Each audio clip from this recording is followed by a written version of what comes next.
before I actually start our panel, I wanted to offer a few words of congratulations, praise and thanks to the organizers of this really fabulous World Hindu Congress. Let's give them a thank you.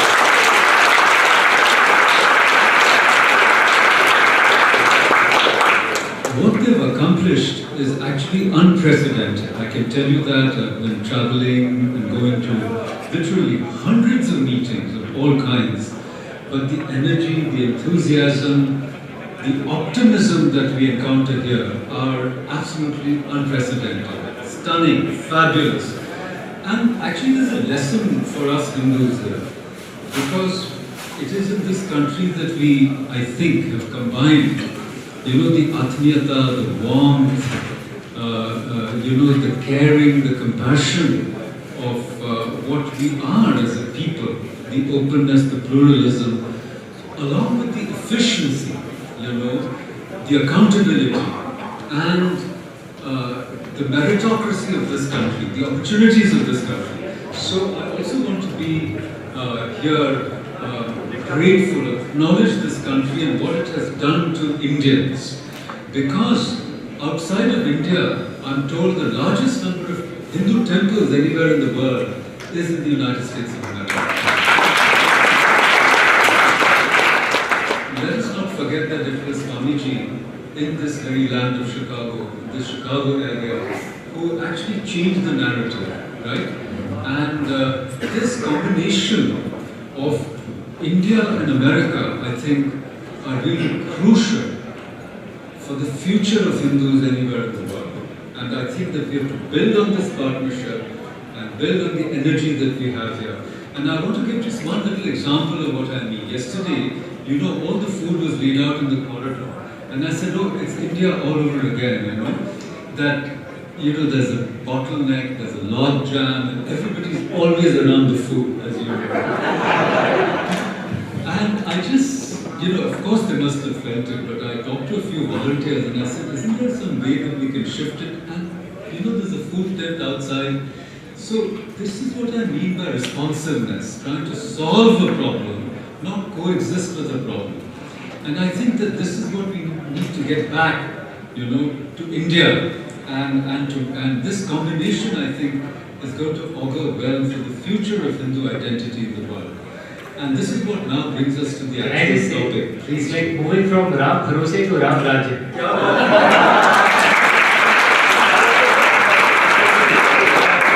The concept of Ram Rajya is really very profound. I was just doing some research on the archives of Raja Ram. And he has said that there are two kinds of people in the world, two kinds of civilizations. So one is the anthropomorphic, that is, it's a kind of human-centric civilization, even if it is, whatever, based on a belief in God or whatever, but it perfects itself through time, through cumulative and careful, you might say, progress. It's teleological. Okay, and there's another kind of civilization which he calls abhuman, where you want to beat time, you want to transcend time. And one is horizontal and the other is vertical. One is represented by infinity, we're going towards infinity, and the other is represented by zero. And he says, Hindus, Buddhists, Jains, we are that abhuman civilization who, through a sheer vertical ascent, want to reach the absolute. Then what about our social arrangements? So the answer is that when you have an ideal king like Ram, who is committed to serve the Praja, and you have an ideal advisor or a guru like Vashisht, then you have Ram Rajya. And what is it that has made 2014 watershed?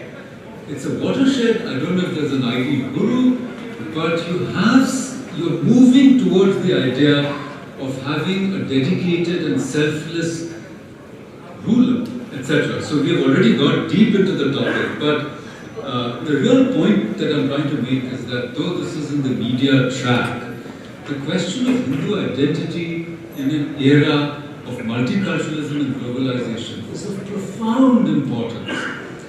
What does it mean to be a Hindu? This is a question that we should reflect on.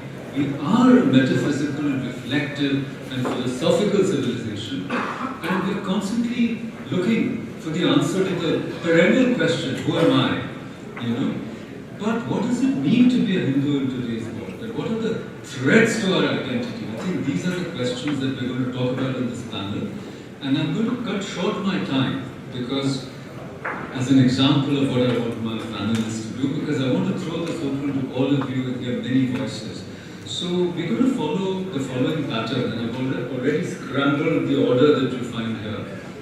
We're going to have an initial round where each panelist will make a statement of their key points, and I'm requesting them to do this in about 6 minutes, okay? 7 minutes for Paragji, because he's sitting next to me on my right. But Paragji also has... Are you calling me far left from?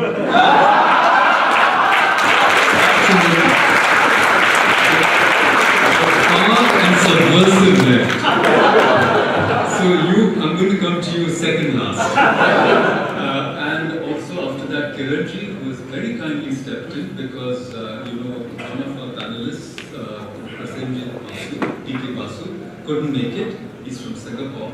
And Kiranji also has slides. So both my right wing friends have slides and my left wing friends don't have slides. So they get to go first, but only for 6 minutes. And then I'm going to sort of again scramble this up and ask them questions. So no speeches here, right? And then I'll throw it open. But before I sort of pass it on to Paragji, I just wanted to say one thing as a way to formulate our thoughts here, which is that this we learn from the Jewish experience, okay? So there are 3 kinds of Hindus, in my opinion. So there's one kind of Hindu who's neither Hindu inside nor outside. So we're not going to worry too much about that, okay? Then there's another kind of Hindu who is both Hindu inside and outside. And we shouldn't worry that much about them too, because like most of you know what you're doing. Actually, the point is how to get your energies together. But a majority of Hindus, as far as I know, are those who may be Hindu inside, but they don't want to be Hindu outside. At least in the circles that I have found in the university that I teach, for instance, and many other places. There is such a sense of cringing when somebody says, I'm a Hindu. They don't want to be identified as one. So one of our questions is, what do we do so that people are comfortable being Hindus outside as they are inside? Okay? So I want to come back to this idea of the 3 kinds of Hindus when we end. But now, without further ado, I'll request Parag Topiji to give us his ideas.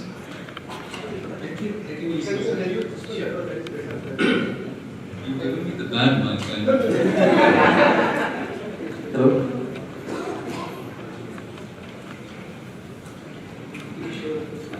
Next one.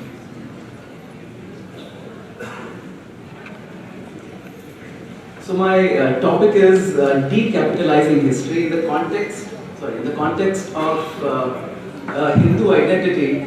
One way we define identity is what we know about ourselves from the past. So my interest in history, I'm a mechanical engineer, I was a management consultant, I dropped out of IIT.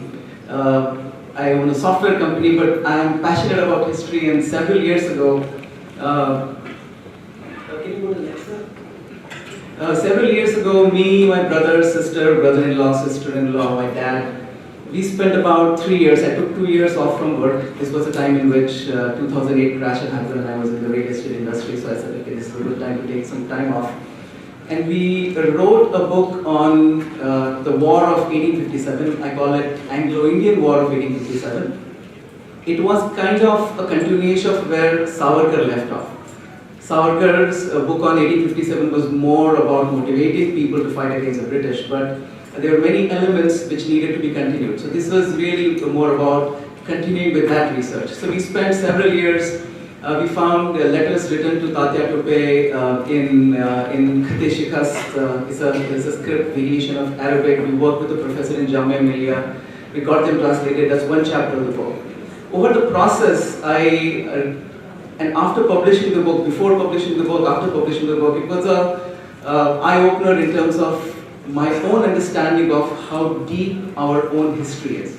So my today's talk is about really presenting Indian history, or let's say presenting the differences between the way we look at history, how Hindus look at history, versus the way history is taught. And the reason I call it history, decapitalized history, is because just like, I'll get to that point shortly. Next slide.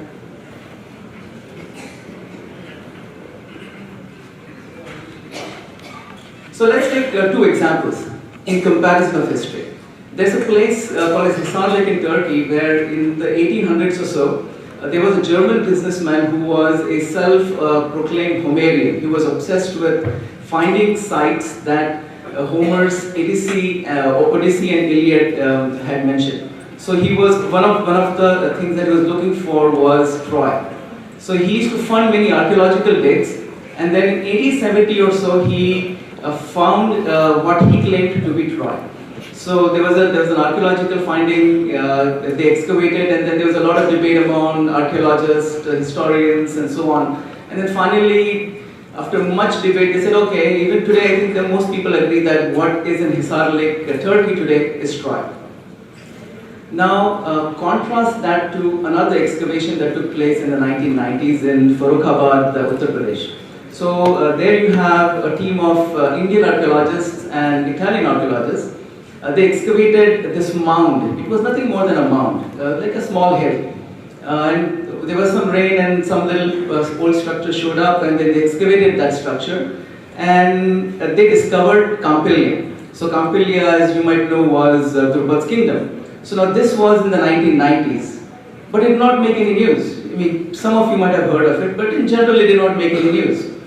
Now, why did it not make any news? Was it not as important as Troy? I mean, roughly the same time frame, potentially Kampilya is much, much older. Is it that we don't care about our history?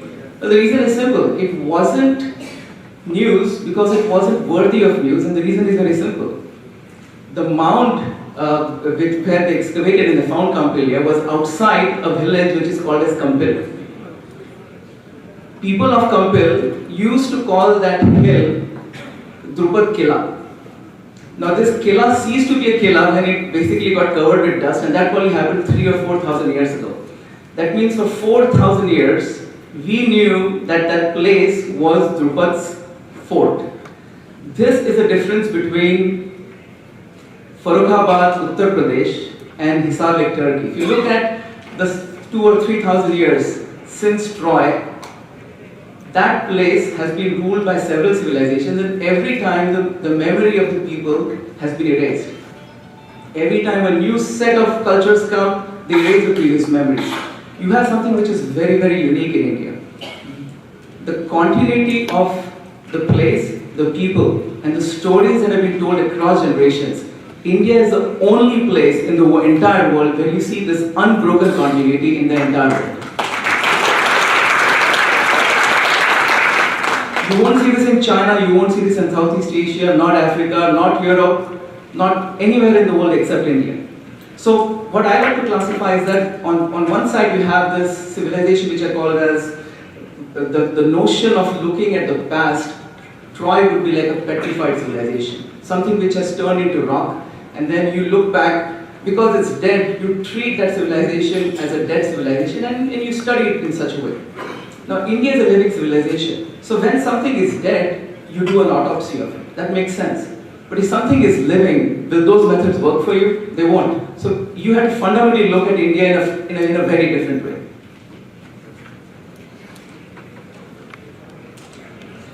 So the Western model of history is rooted in its theological model. So the seminaries really turned into universities. Highly funded, very powerful seminaries have become into highly powerful, extremely well-funded universities which are tied with the government, and they are essentially creating history. Who creates the history? You have a set of certified intellectuals. The issue is not intellectuals, they are certified intellectuals who debate amongst themselves and they create content. So they will debate amongst themselves, they'll say, okay, this happened, this did not happen. they will challenge them so that eventually they will create what is called as a true discourse of what happened. They publish books, and then society in a highly hierarchical educational system will become passive consumers of that information. So the society is a passive consumers of that history, and I call that history, history with a capital H, just the way they capitalize the G in the God. History is history with a capital H. And I think in the morning there's a social media discussion, and I think one of the discussions would be like opinion with a capital O and opinion with a lowercase o. Same thing. Something which social media does would be something which the commoners do versus the elite do. This model of history is fundamentally unique to all Abrahamic civilizations. India again is very, very different. So the question is, if we cannot accept, the question is, should we accept? Should we accept that model? So, what was India's model for history? So it was decapitalized. There was no central universities. There wasn't a top-down funding. It wasn't a people who were certified intellectuals. So it was a very different model. It was nebulous. That means if you look to the past, you'll see some contradictions. You'll see, okay, maybe this happened, maybe this not happened. You'll see it's multi-threaded. You'll see slight variations of the same story here or there. Additional to that, one of the biggest things you see is there is a constraint of civility. You will not see name calling. You will not see analysis of history. You will not see lessons learned or doing. So if the purpose of history is to understand the mistakes that you made in the past, and if you look at what is traditionally known as history in India, you will not see name calling, you will not see finger pointing, you will not see an analysis of defeat, you will not see any of that. That means there are two possibilities.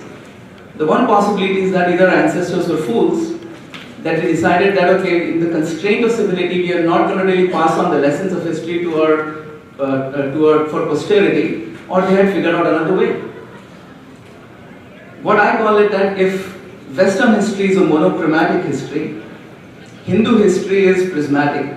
So the same thread of history, the same set of events, if you go through the narrative, and I think narrative was a very important point that was made in the earlier media session, narratives are key. Hindu civilization has its own narrative. Now what we do is the same set of events, when they go through our narrative, our prism of civilization, we create 4 different threads. One thing is the story that you hear, is the story of Rama and Mahabharata, several threads. There is hagiography, there is a praise, there is unquestionable praise, right? There is hagiography. Many Westerners will just reject that. Oh, how can you call that history? There is that. There is abstracted philosophy. You get plenty examples of philosophy on top of these stories. So where are the lessons captured? The lessons are captured in a very, very unique way, and it's a very incredibly clever way. The way they are captured is, for example, if there was a king who, on the advice of somebody wrong and based on rhetoric, made an alliance which was questionable, and that led to his defeat, do we need to call him by name? Why can't we make him into a foolish duck? And take that story, take that lesson, and put that into a set of stories which you teach children every day, day after day. Those are the stories which are part of the Panchatantra. Those are the stories that are part of the Hitopadesha, and some lessons are captured as Subhashitas. So the lessons learned were not necessarily pointing fingers. You don't have to take Prithviraj Chauhan's name and say that, look how foolish he was. That does not make any sense. That does not fit into the constraint of our civilization. The lesson is more important than name calling, right? So this is what we did. And given this context, what is it that can we do to decapitalize history? And we'll get to that in a minute.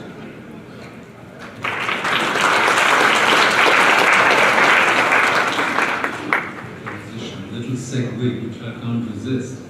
In a sense, we could have also called this decapitating history.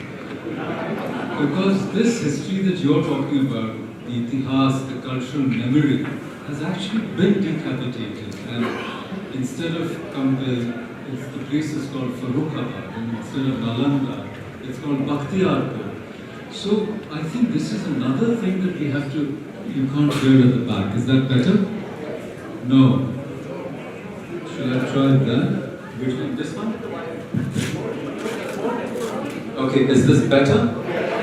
Okay, thank you. So I said that this section could easily have been called decapitating history or decapitated history. But the only thing I want to say before I move on is that the question of history became central to modern India, starting with Bankim or even earlier, because they found that you can't be a people, you can't be a nation if you don't have a history, in the modern sense of the word, history with a capital H. And in a sense, in the teleology of the West, God became replaced with history with a capital H. For instance, in the Marxist theology, I call it another form of theology, where there is salvation at the end of revolution. We can go into it later. But here's the thing, which I started off.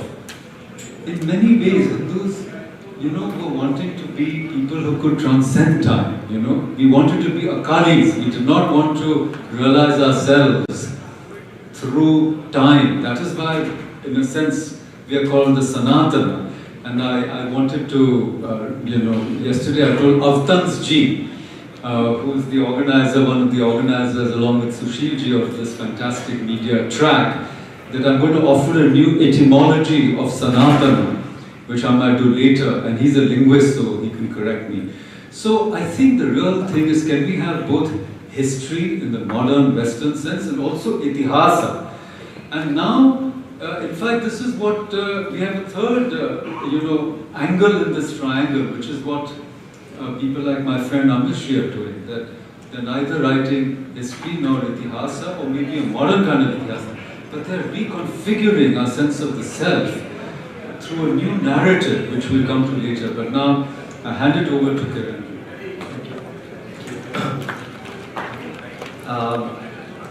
So Makarandi asked me to step in for presenting early this morning. And basic thought was integrating Indian ethos in the global economy. And it so happened that last 2 months back, we're in the process of setting up a center for soft power in Chennai.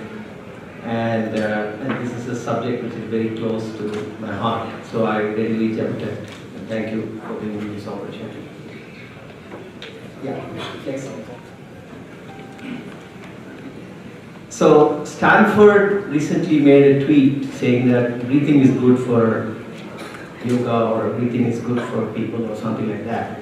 So they just discovered the importance of pranayama. And nose breathing is good. Nose breathing is good. So they just discovered that. So basically, if you look at the left side of the slide, I want to make four key messages in my order time.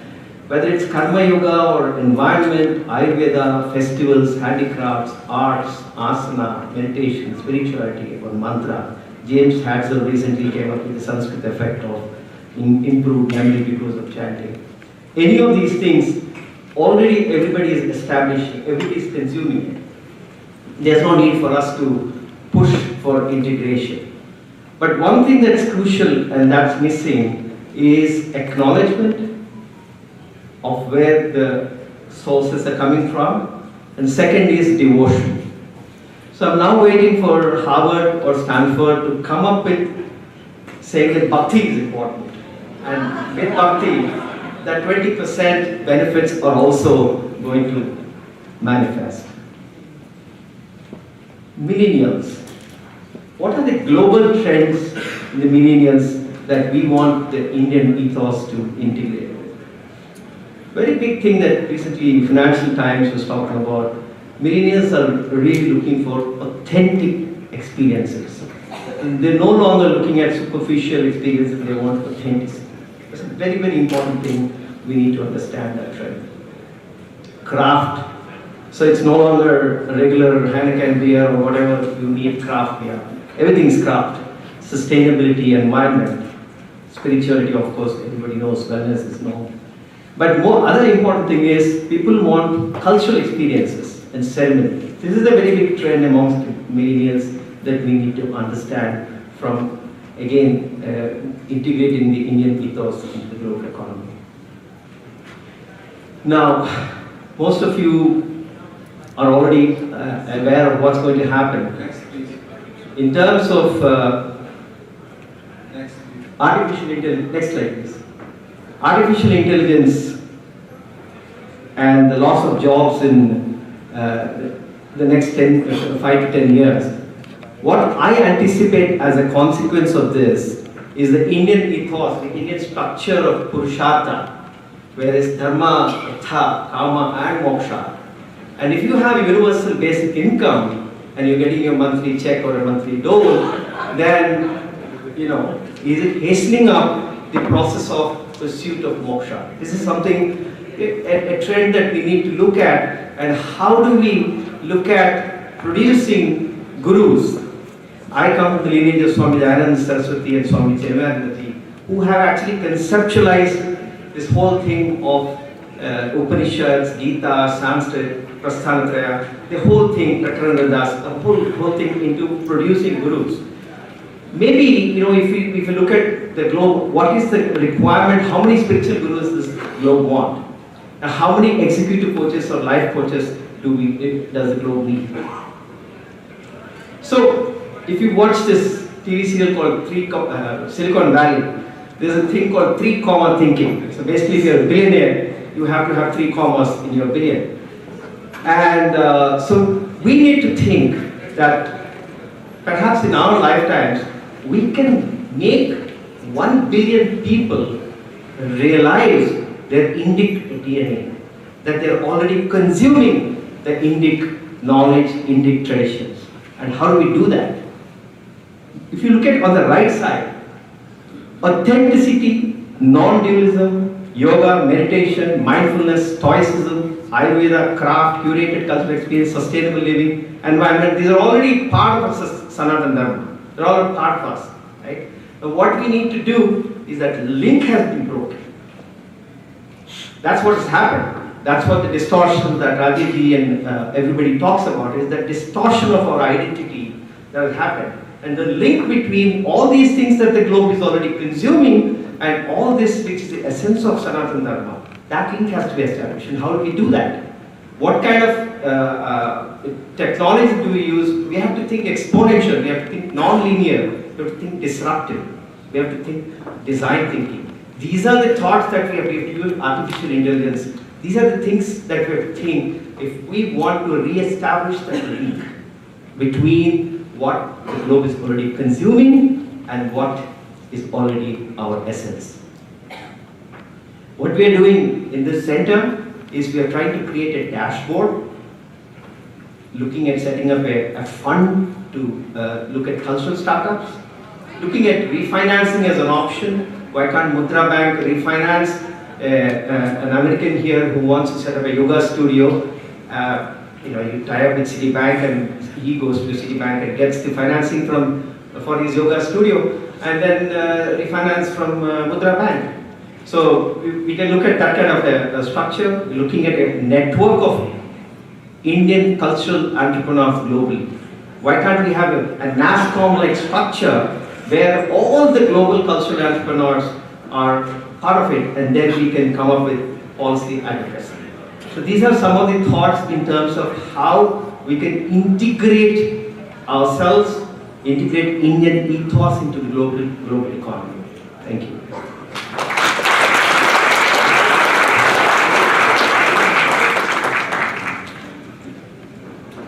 So, Kiranji, I'm get back to this. Can you hear me now at the back?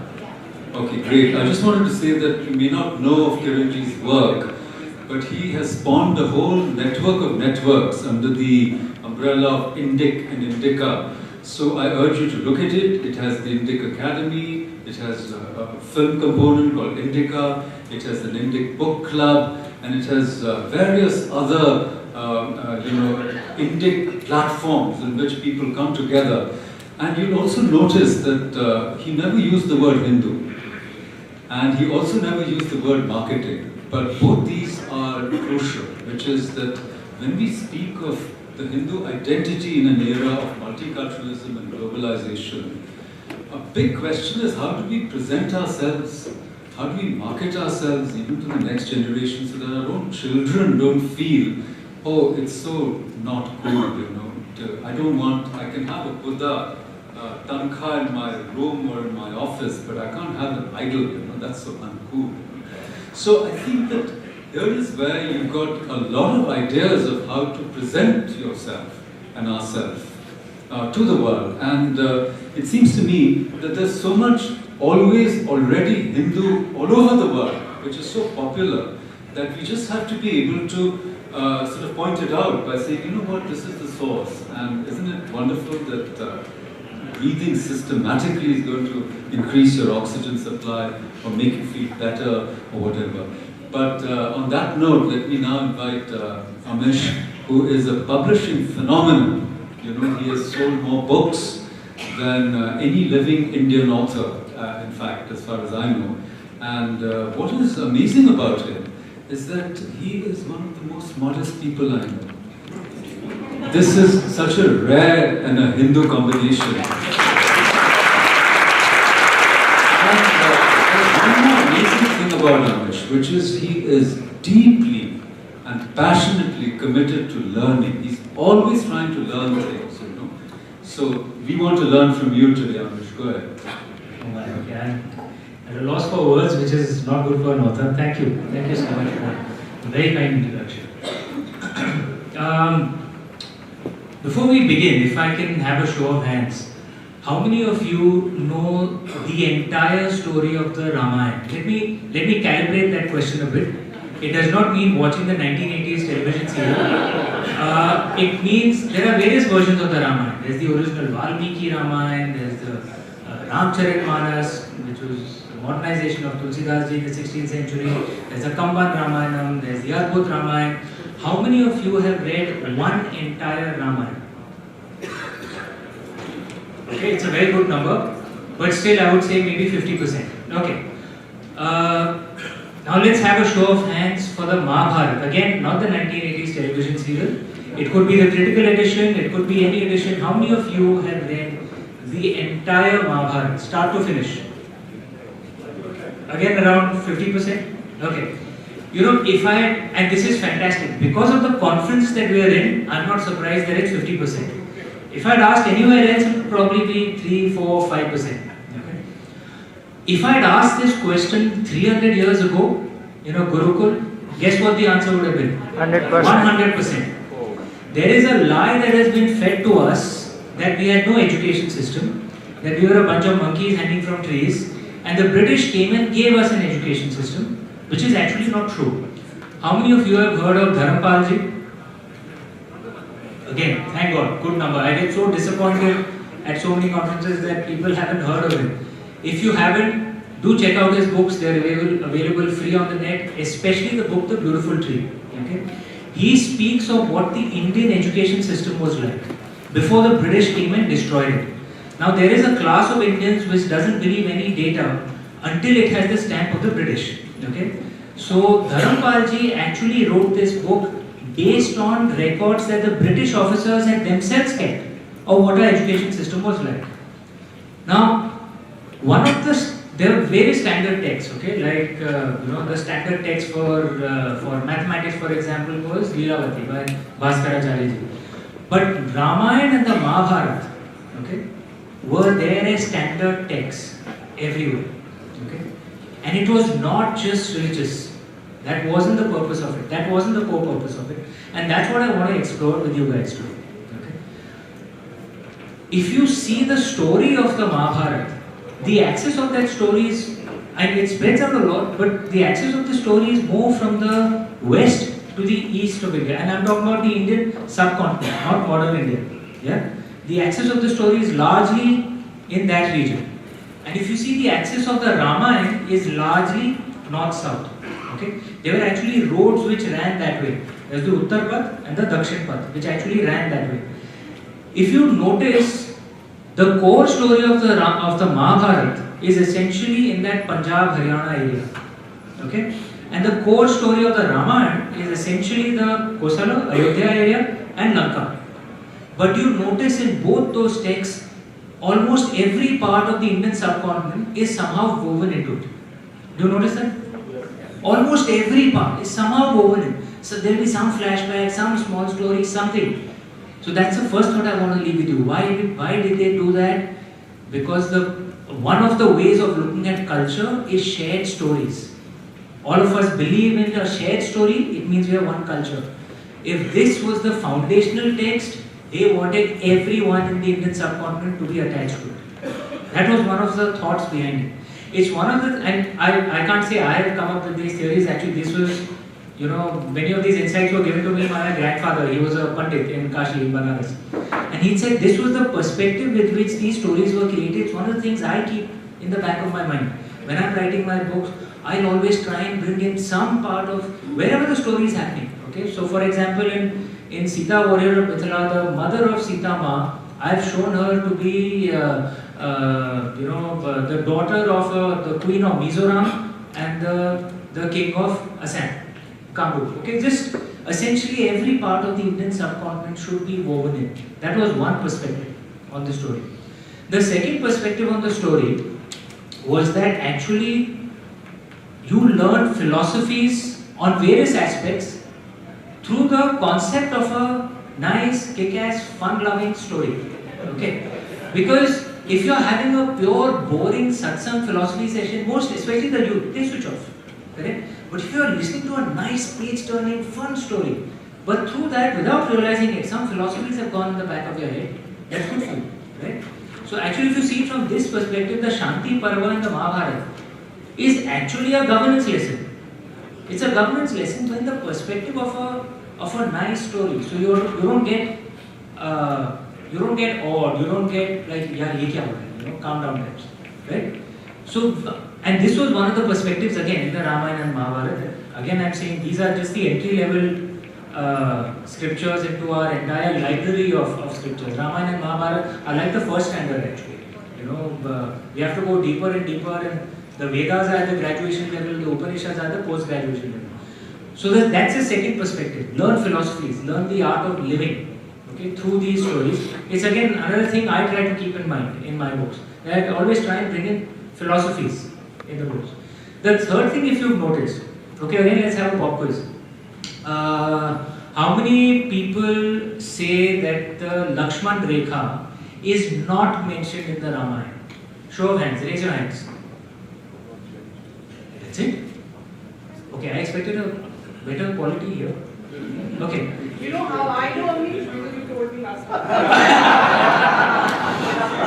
Okay, the thing is, the Lakshman Rekha is there in our Indian constitutions today because of the 1980s television serial where Lord Lakshman took out that arrow and drew the line in the mud. But the 80s television serial was largely based on the Ramcharitmanas, which was written by Tulsidas ji in the 16th century, in which the Lakshman Rekha is mentioned, but again not in the way that Raman and Sagar showed it. Okay? But in the original Valmiki Ramayana, there is no Lakshman Rekha. Okay? Now there is just one small example of this. There are many examples. Okay? But if you think, the point of it is not the difference. The point is that what did Tulsidas ji do? He took the original Valmiki Ramayana and he kept the soul, but he adapted it to the idiom of the 16th century. Right? Why? So that it appeals to the youth of that time. Ultimately, our culture will remain alive only when the youth carry it forward. Okay? Only when the youth feel it in their bones, in their mind. And our ancestors have done it very well. They've done it repeatedly. We are the only culture, ancient culture, which is still alive till today. We refuse to die because our youth have carried our flag forward always. Now I know there's this perspective among many parents. I hear it a lot. That our children, they're not interested in our culture at all. All they're interested in is Beyonce. She's some singer, right? They're interested in Beyonce and God knows who else. Okay. And there's this Sanskrit play by Kalidasa ji called Malavika Agni Mitram. You would have read it, I'm sure. Not one of his finest plays, but even in that there is a scene where a father is complaining about his son. Saying this exact same thing. Look at my son. Okay. Even 1500 years ago parents were complaining, even today parents are complaining, but our culture is still around, right?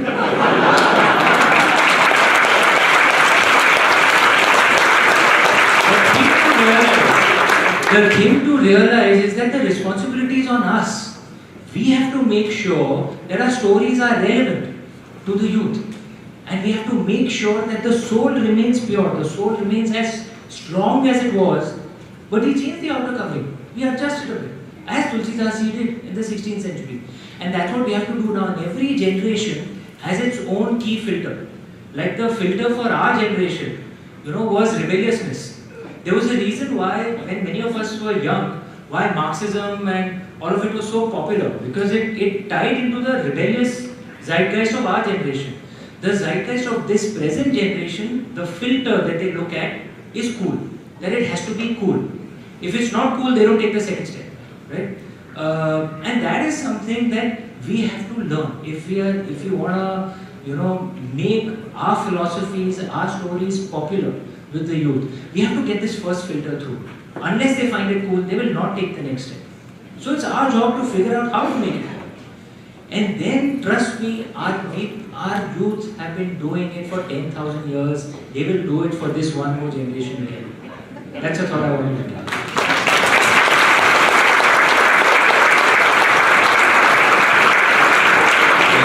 Thank you, Arushi, for that very positive, optimistic, and extremely confident assertion, which I tend to agree with, because even when we are surrounded by, so to speak, breaking India, Bharat, Dodo forces, you've shown us how stories can knit us together, that stories have the capacity to, to sort of do the Jodo, or rather, making India narrative.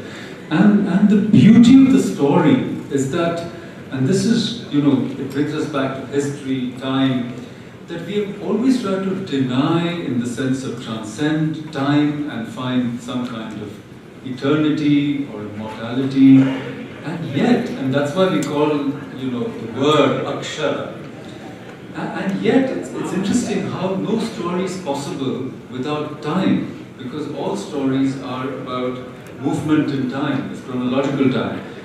And therefore, what I'm trying to sort of, maybe it's a slightly complicated idea, but what's happening is the renewal of the narrative is, as it were, the renewal of that originary moment. So when you read Tulsi, there is actually a hint in the earlier stanzas, the prelude, that it's like Tulsi is a kind of Valmiki reincarnate, So, in other words, from time to time, yada yada dharmasya type of thing, but it's also in terms of our narrative renewal. And I'm sure, I'm positive, in fact, that Amish is a reincarnation.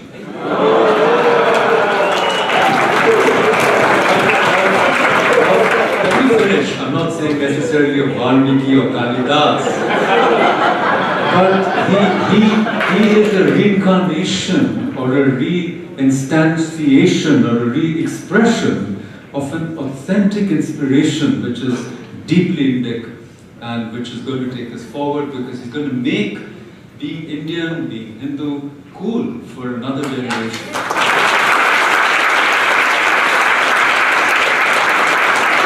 So now I come to the most militant of us Hindus.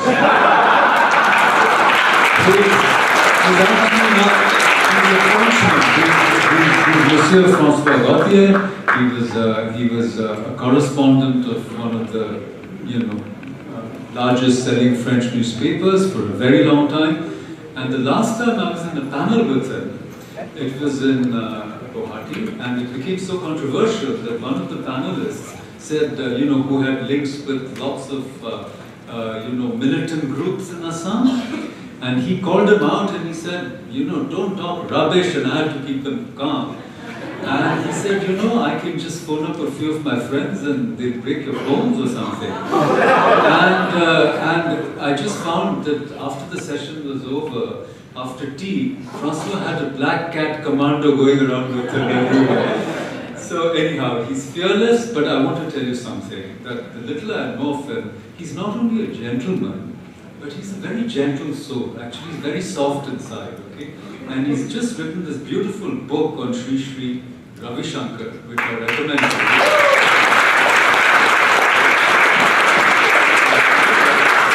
It will be out in the market soon. But here's a little small book which I think is more relevant to our panel about Hindu identity, which is called India's Self-Denial. So I actually want to say this, that the greatest adversary of Hindus, I mean, we talk about the Abrahamics and other people, but actually we are our greatest adversaries, because the enemy has been planted in our own mind and we are so ashamed of who we are. So actually we are in a state of civil war in India, and that is why we have to, should I say, conclusively, as it were, defeat this other naysaying side which wants to deny us our civilization, demonize our past, deny our classical heritage. And in this kind of battle and struggle, friends like Francois Gautier, who are fearless, he's done a Hindu genocide museum, there were slides that he's created. No one wants to give him the space, to show these slides. But these are the bitter truths of our, so to speak, suppressed or decapitated history, which must come up, but not with the view of revenge histories or counter-narratives. But for any truth and reconciliation, we should first know what happened to us. Over to you.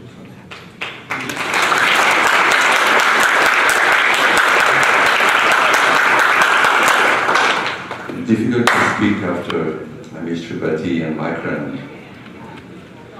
It's wonderful to be Hindu.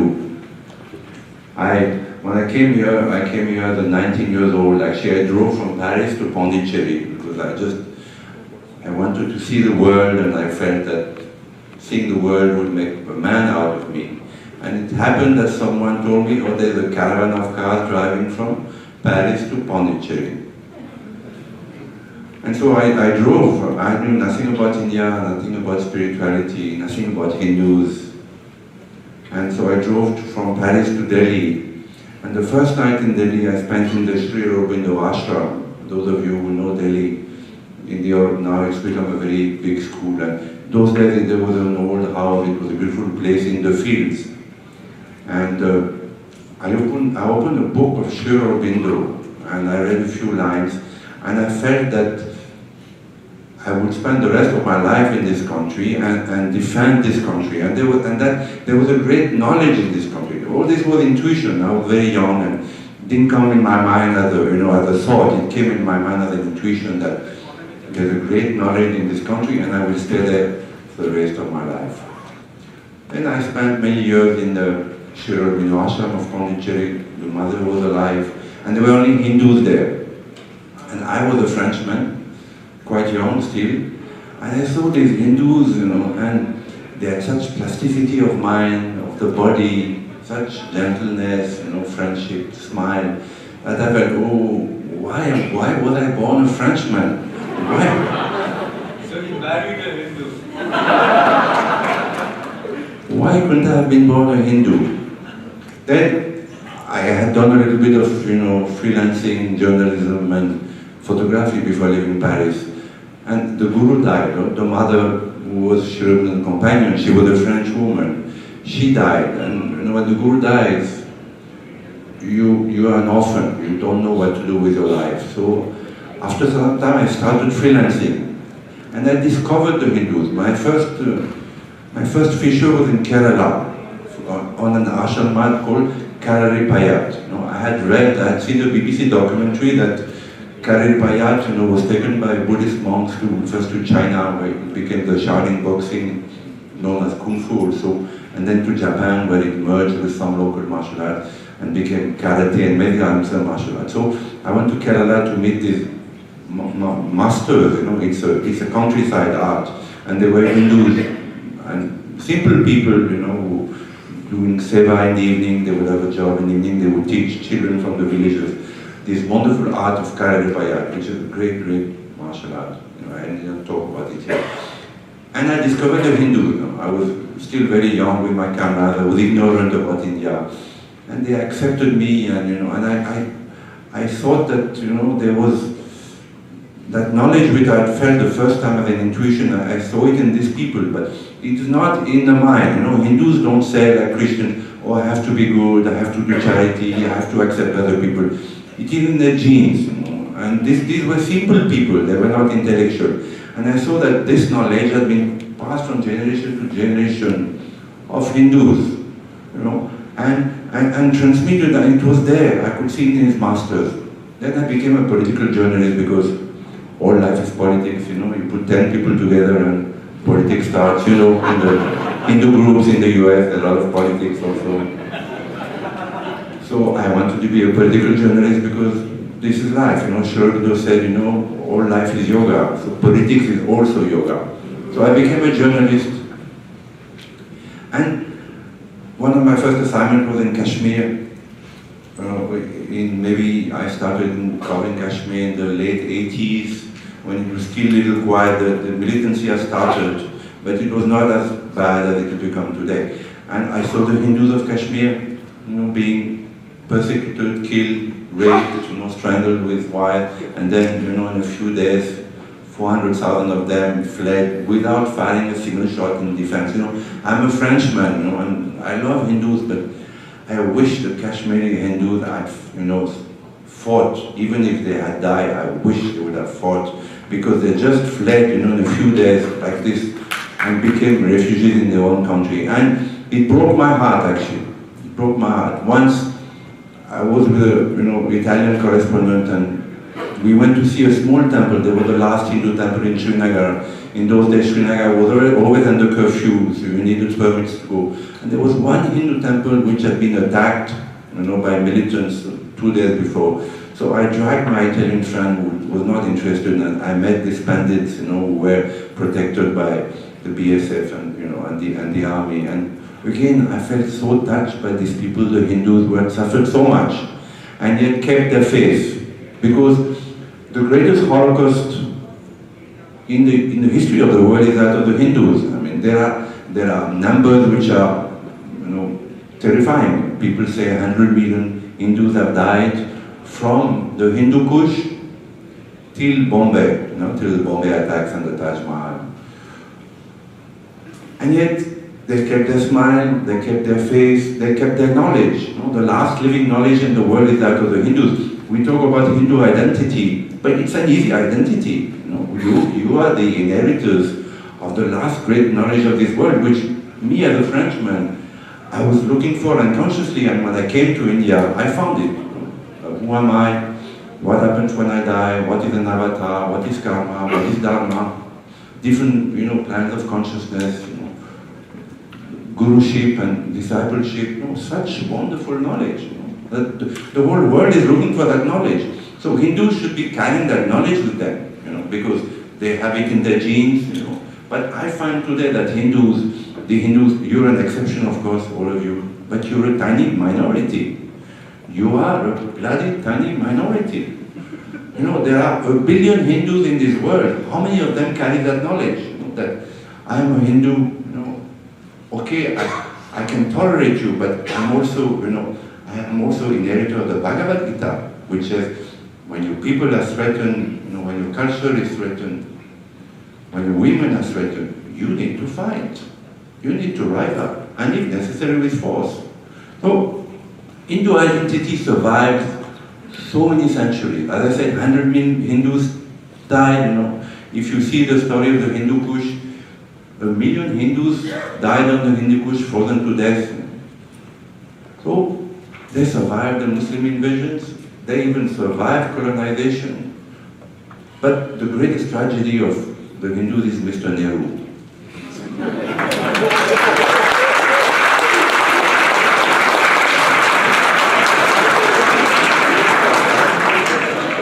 Because Mr. Nehru just took up the British system, the British legal system, the British education system, the British democratic system, and just clamped it on India, without caring to adapt it to the Indian psyche, which is very different from the Western psyche.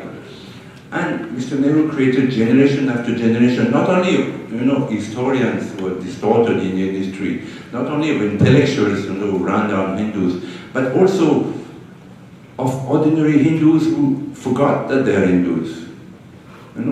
I go and I see in the US universities, the percentage of Indian students, Hindu students, who have a knowledge about who they are, where they're coming from. with great knowledge, his great ancestry, his great poets, his great warriors, the Kalidasa, the Shivaji Maharaj, Rani Jhansi. It's a tiny minority again. So, I'm scared, and then I come here and I see people like Amit and Makaran, and I say, there is a hope, because Hindus today are under attack everywhere, from all sides. And they're not aware of that. Hindus think that Hinduism is eternal, but I don't think so. I think that Hindu identity needs to be preserved, needs to be fought for. It needs to be fought for. When I see the articles written in the US media, the New York Times have been particularly venomous against Mr. Modi and the BJP, the government, and the BBC and CNN, you have to stand up. I'm a French guy and I stand up for you because I think that you're wonderful people and this knowledge. This knowledge dies, if this Hindu identity dies, the world will die. This is the last knowledge. If this Hindu identity dies, the world has nothing left because the world has forgotten itself. We see everywhere. It's not only Islam, that thinks that there is only one religion. It's also Christianity still. It's also so many other people. The entire West doesn't know anymore. People are depressed. People commit suicide. People take so much, medicines to sleep, to live. So you are the last knowledge. I'm not here to praise you, but I'm saying that you have to be conscious that not only it's a privilege to be born a Hindu, to have this Hindu identity, but it's also a duty. That you have a duty to stand for your brothers and sisters, and you have a duty to protect that knowledge because it's under attack from every side. I see in India, I lived nearly 50 years in India, and today under the BJP government and the Hindu government, it's attacked from all sides. Kashmir has degenerated, worse than it was under the Congress. Today the Kashmiri Muslims are more radicalized than ever. The conversions of Christianity goes on at a very, very, very rapid pace, which is frightening for me. A born Catholic, my father was a staunch Catholic, my uncle whom I loved so much was a Catholic priest, But I see the conversions, with financial gains and incentives, that's going on. Or in Kerala now with the flood, but it happened with the tsunami, it's happening everywhere. The Marxist media is still, powerful. Right? So what I'm saying is, one, it's wonderful to be Hindu. Second, it's a privilege. And third, it's a duty. You need to stand up. And you, the Hindus of America, you have this duty more than anybody because you've done well and, you came from you've been educated in India, so you need to give back to India. You need to give back to the Hindu identity by standing up for it.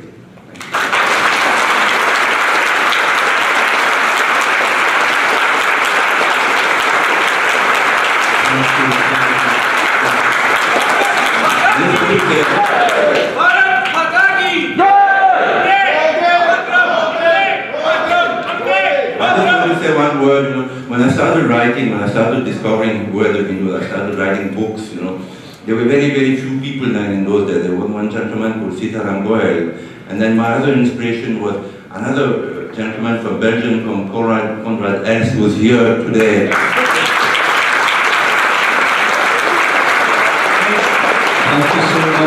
If I may say this to everyone, if you haven't read the works of Conrad Els, shame on you guys. Go check it out. They're brilliant.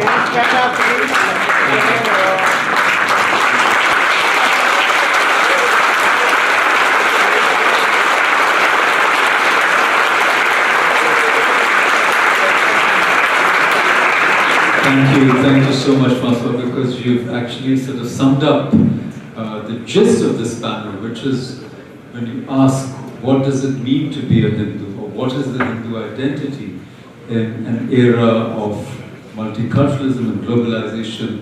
What you're telling us is that being a Hindu means having a certain knowledge. Being a Hindu is about consciousness.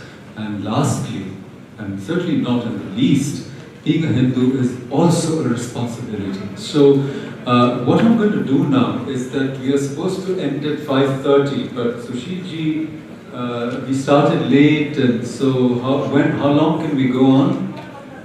10 Sushil ji, how long can we go on?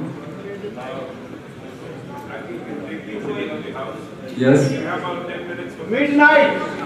How long do you want us to go on? Because we were supposed to, we were supposed to end at 5:30. Shall we end at 5:45? 5:45? Okay, hang on. Let's see. Because we don't want to cut into the next one, which is at 6. At 6. So we must end, I would say, let's try and end at about latest 5:50. Okay, latest. I know, that's what I said. 5:50 latest. Okay, now what we'll do is we'll have a quick round of questions and then all the panelists will get theirs, including a couple of minutes. But my humble request, please do not give talks. We love you, we want to hear your opinions, but please only ask questions, alright? And we'll take 3 or 4 questions at a time and I will point to people. Yes sir, I hear you, I see you in the blue jacket, yeah. And please introduce yourself and ask a question. Do not make a speech. My name is Ashish, I'm coming from Canada. One thing I've noticed in the media in general is, for example, movies like Mission Impossible, as well as digital media like Google Maps and everything. The narrative that's being told is not what I'm hearing from the panel or from the community, as per Kashmir Map and all. How do we change that narrative, as in the one that's being enforced? Okay, got it. How do you change the narrative from the one that's being imposed? That's one question. Yes, sir. Go ahead. We'll take about 3 or 4. Those will forget the questions. So my question is regarding what Makarand had probably touched on, that most of the problems that we face are self-created in a sense, and it's not coming from the outside. And we see that a lot of people among who all of us agree, but still there is not a platform to disagree without outsiders exploiting our disagreements. So how do we have a platform where we continue to disagree with each other, but we also have an ecosystem which is as strong as the left, so that they're really great radical. question. So how Terrific do we question. counter that? Thank you. Yes, ma'am.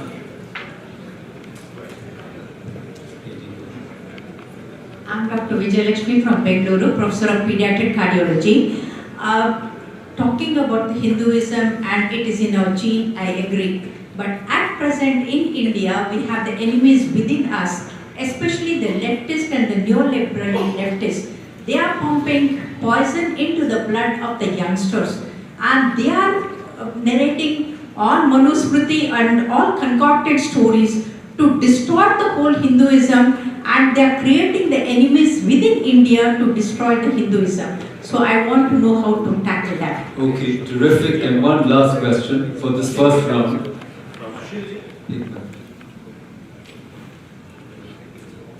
Chairman को आपका हाथ देखना पड़ेगा, तो मैं आपके पास आ रहा हूँ.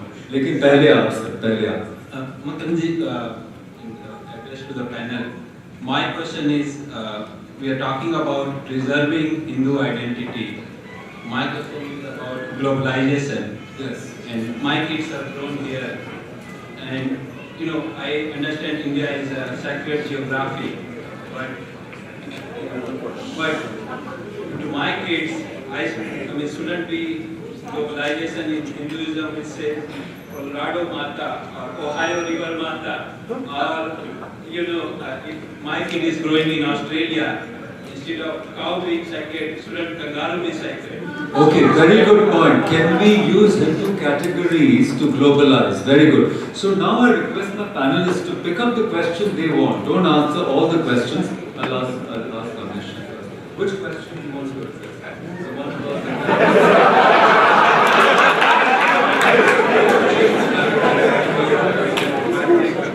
The one On the narrative, look, there are a few things. One thing that we have to realize, this is not a battle that will be won in 6 months. This is a generation or two fight, generation or two long battle. So we have to have, it's one of the things that that sometimes our community lacks, which is focus and discipline. So we need focus and discipline. And there are two areas in this. One is education. It's very easy to blame politicians, but I think politics is one of the toughest jobs in our country. We're a very complex country, you know. So we have to put pressure up that we want the education system to be Indianized.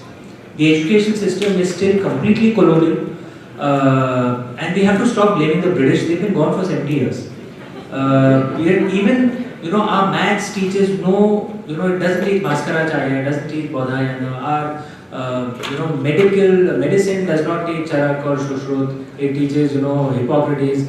You know, even the number of seasons is my favorite example. You know, the number of seasons that we are taught in Indian schools is that we have 4 seasons, which is wrong. Europe has 4 seasons. India has 6 seasons. You know, so even something as basic as this is completely colonial. So that's the first thing. We have to put pressure on our politicians, Indianize our education system.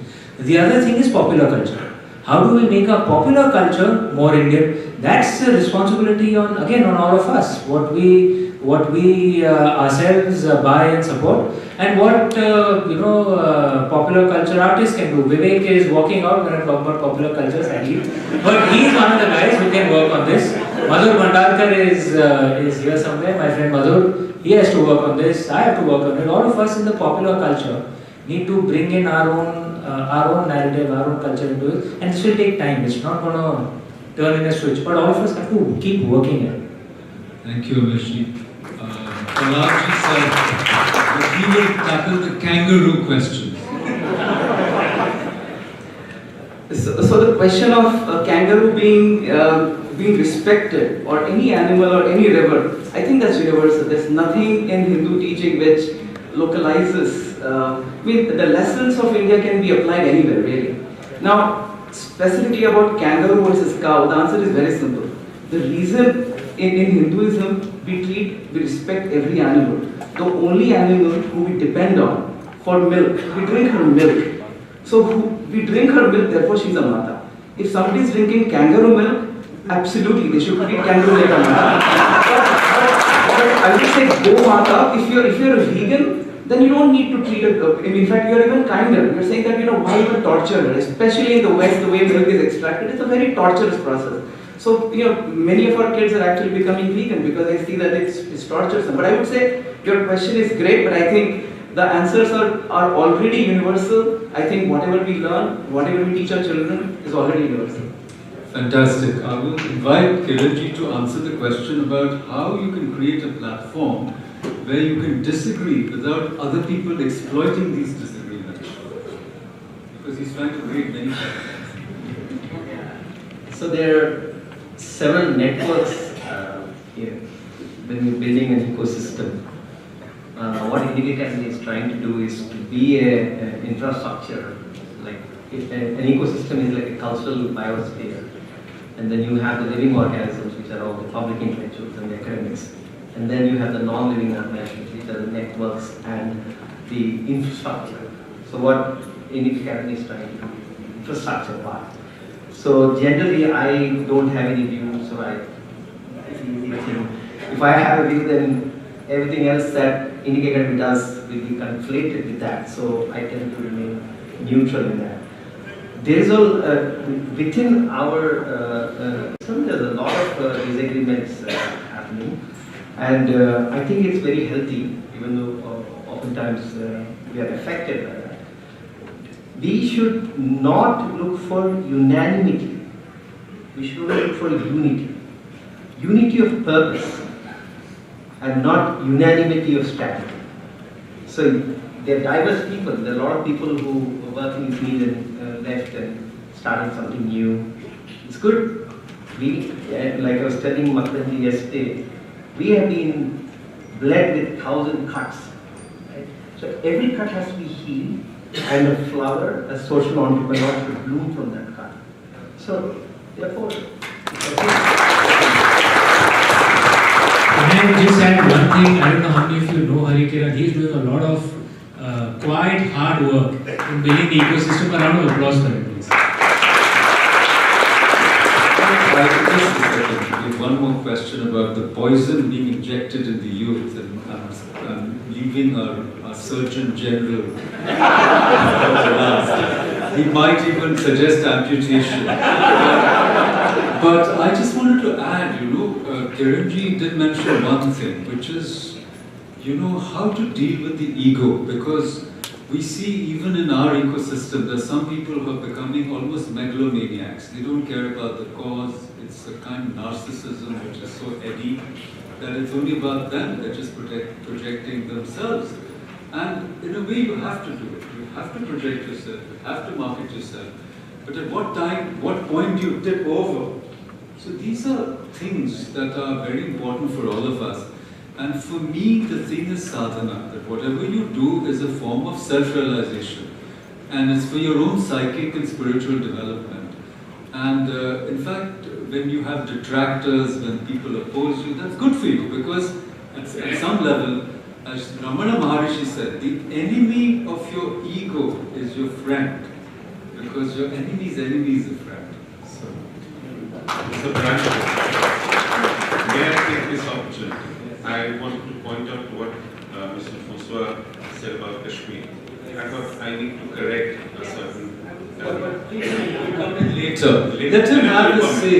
I mean, let's not get into... He said people should have defended. Let it be for the moment. Let it be, let it be. Let's get many voices. Yeah, okay. let's have more questions. Yeah. I'll give you a minute to I would love that. later. Because we are all Kashmiris here. We are all Kashmiri Pandits here. Don't worry. We are all for you. So don't have to Just not really to defend, just to share facts, just to share some information. Give you a little Let's take more questions, meanwhile.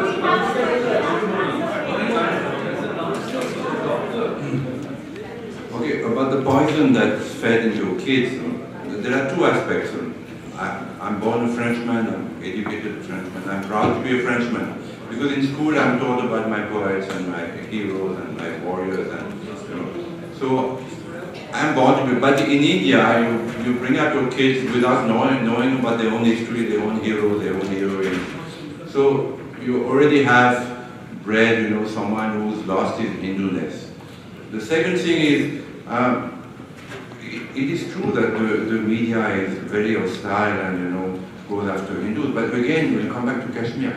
Why don't Hindus stand up? There are 1 billion Hindus in this world.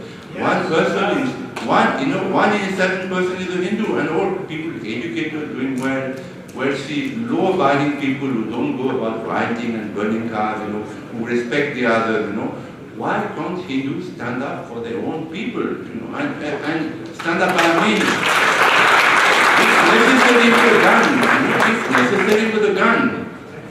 If the Chinese attack India again, and this is quite a possibility, that there's a war between China and India, because the Chinese are very intelligent. They understand that India is the biggest enemy, economically, politically, militarily, nuclearly, in any way. So they understand that. If there's again a war between India and China, India needs to win that war. Yeah, again, I think that's a good answer.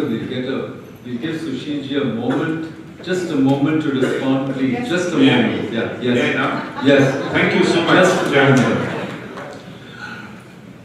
Mr. Gutier, I wish we had a chance to fight. Really. In fact, I don't know whether I should. I don't know for how long or how long before you were there. Many years. Wonderful. So then you must have known Kashmiri Hindu population in the total population was less than 5%. Less than 5%. 2, they did not live in clusters or ghettos. They were completely spread all over, even lived in the minority of one house surrounded by 100 or 50. 3, they were not armed. 4, they were abandoned by their own state. Yes.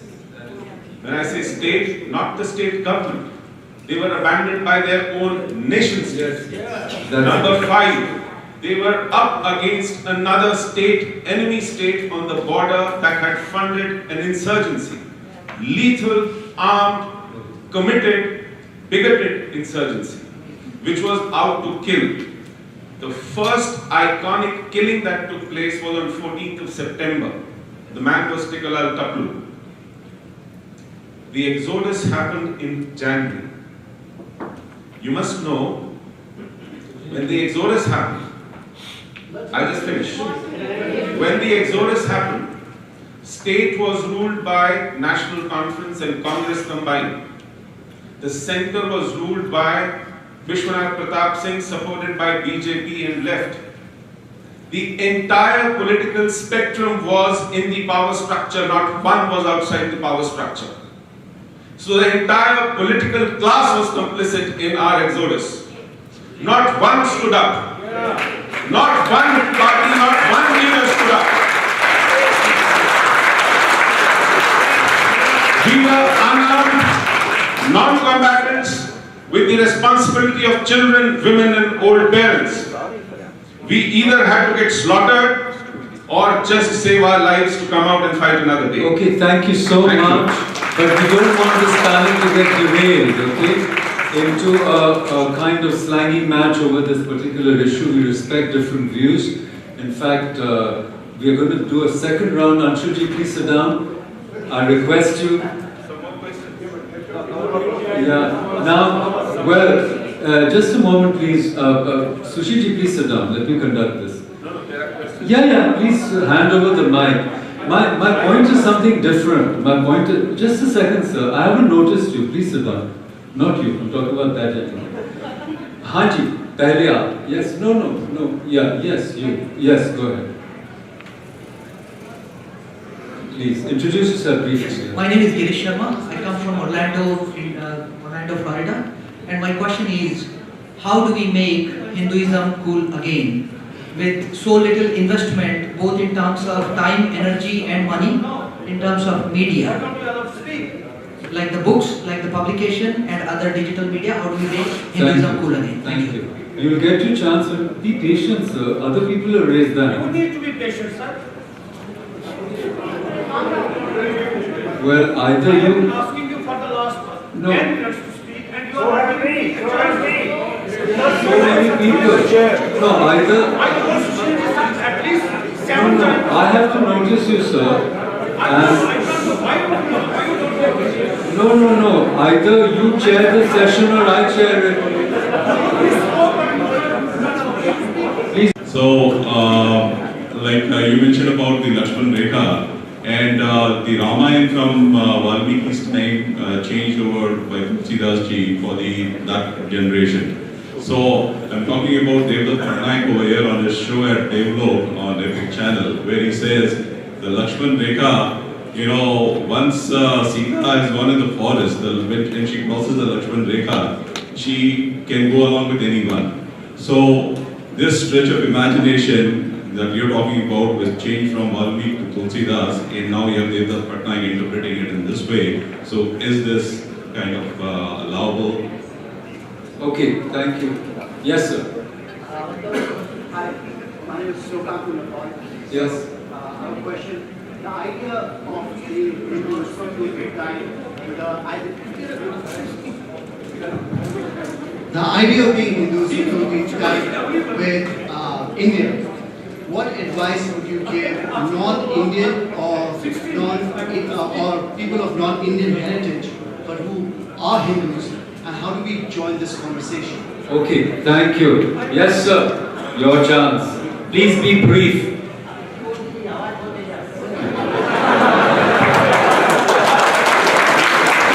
You will be surprised to know who I am.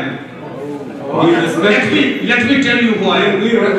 जो आप यहाँ पर सारा भाषण दे रहे हैं, मैं उसका भुक्तभोगी हूँ, मैं कश्मीरी पंडित हूँ। मैं सीधा ही कश्मीर से यहाँ आया हूँ।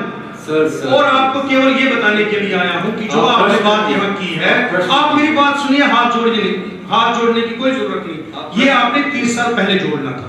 अगर आपने 30 साल पहले जोड़ा होता, मुझे यहाँ आने की जरूरत नहीं होती। मैं कश्मीर में वो लड़ाई लड़ता जिसकी बात उन्होंने की है। उस समय सारा देश ही नहीं, सारी दुनिया चुप करके बैठी थी, मुंह पे ताले लगे हुए थे। क्यों? क्योंकि मैं हिंदू था। और मैंने क्या किया ये मैं आपको बताऊंगा। नहीं सर, सिर्फ 1 मिनट सुनिए। नहीं जो आप यहाँ पर ये एक्टिविज्म कह रहे हैं, एक्टिविज्म को 1 मिनट सुनिए तो सही। एक्टिविज्म को डॉक्यूमेंट में बदलिए। मैं बॉडी